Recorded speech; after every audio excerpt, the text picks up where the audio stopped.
안녕하세요. 행복공방 대표 김태호 코치입니다.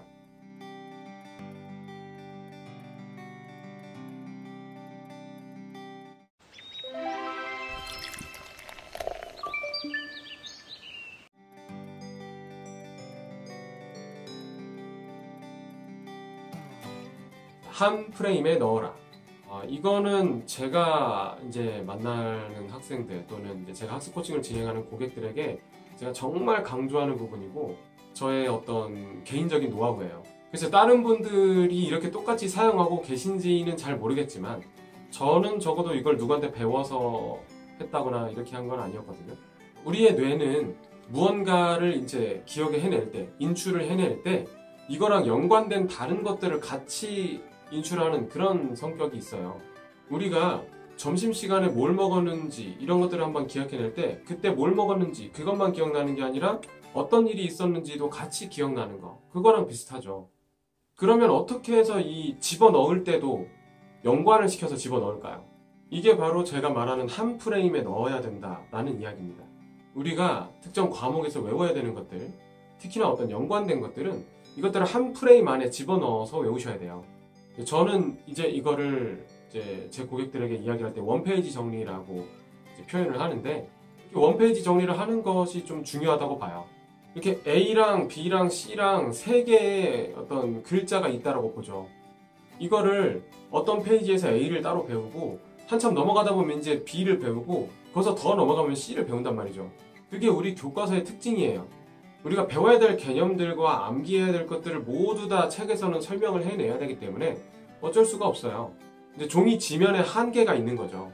그러면 우리가 뇌에서 처리를 할 때는 A와 B와 C가 서로 다른 페이지에, 심지어 좀 많이 차이 나는 페이지에 있었기 때문에 이게 따로따로 암기가 되는 거죠.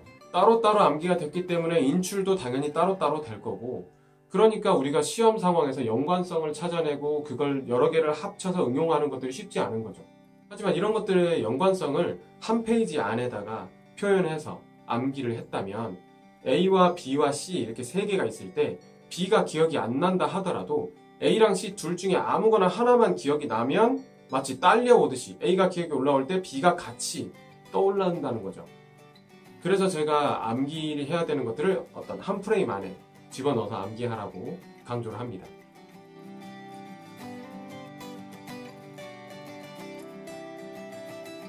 다양한 감각을 활용해라. 우리 뇌는 동시에 굉장히 많은 정보들을 처리하고 있죠. 제가 최근에 테드 영상에서 본 이야기인데요. 심리학자들에 의하면 우리 뇌는 동시에 1100만 개의 정보를 처리하고 있다고 해요. 근데 아닌 것 같죠? 왜 그러냐면 그 중에서 우리가 의식적으로 해결을 하고 있는, 의식적으로 처리를 하고 있는 정보는 40개밖에 안 된대요. 제가 이걸 가지고 확률 한번 계산해 봤는데 확률로 보면은 약 0.00036%예요. 이렇게 보면 우리 감각기관으로 들어오는 어떤 정보들의 양에 비해서 우리 뇌가 처리하는 건 상당히 적죠? 그러면 어떻게 해요? 우리가 의식적으로 더 많이 사용을 해야 장기 기억으로 들어갈 확률이 높은데, 그러면 이 40개 안에 내가 암기해야 되는 이것을 최대한 많이 집어넣어야겠죠?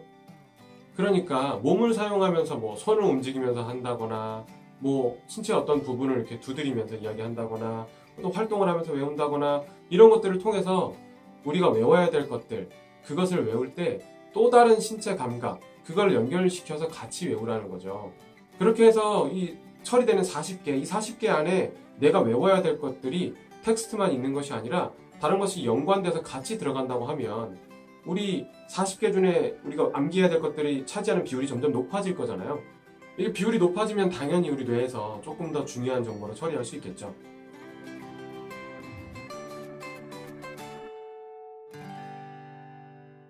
스토리를 만들어라.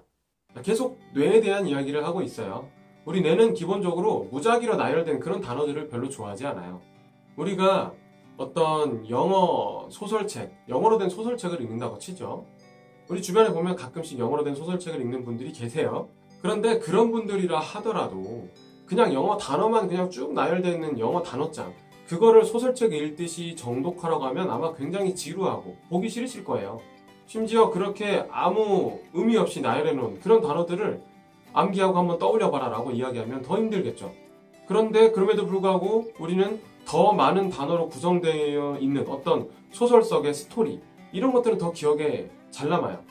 우리 학창시절에 뭔가를 암기할 때 이렇게 앞글자만 따서 외웠던 경험 있으실 거예요. 근데 이 앞글자만 따서 그냥 외우는 거 말고 앞글자를 따서 뭔가 말도 안 되는 스토리를 만들어가지고 외웠던 경험, 그런 경험 있으시죠?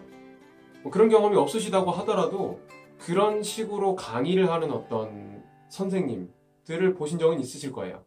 그렇게 하면 그냥 외울 때보다 조금 더 잘 외워지거든요. 그게 바로 이렇게 무작위로 있던 단어들을 하나의 스토리로 연결했기 때문이에요. 그렇게 하나로 연결을 해버리면 아까 앞에서 말씀드린 것처럼 그 중에 하나만 떠올려도 다른 게 같이 이렇게 기억이 날 수 있거든요. 쉽게 말하면 뇌가 그 여러 개를 하나로 착각하는 거죠. 따로따로 보면 10개, 뭐 20개의 단어인데 이거를 하나의 덩어리로 머릿속에서 인출을 해내는 거예요. 그렇게 하니까 당연히 암기에 도움이 되겠죠?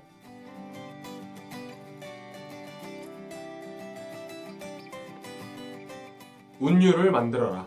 자, 여러분, 우리가 한번 랩 가사를 외운다고 한번 생각을 해보죠. 굳이 제가 자꾸 랩 가사를 말씀드리는 거는 랩 가사가 기니까요.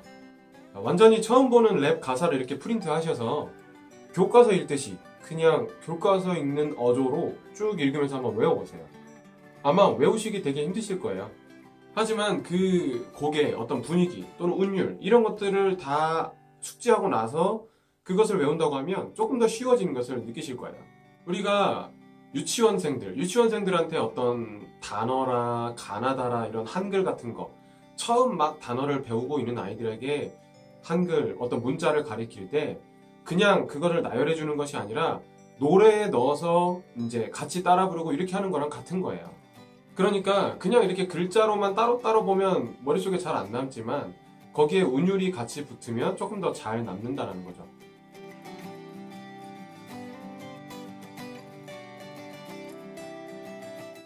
반복해라.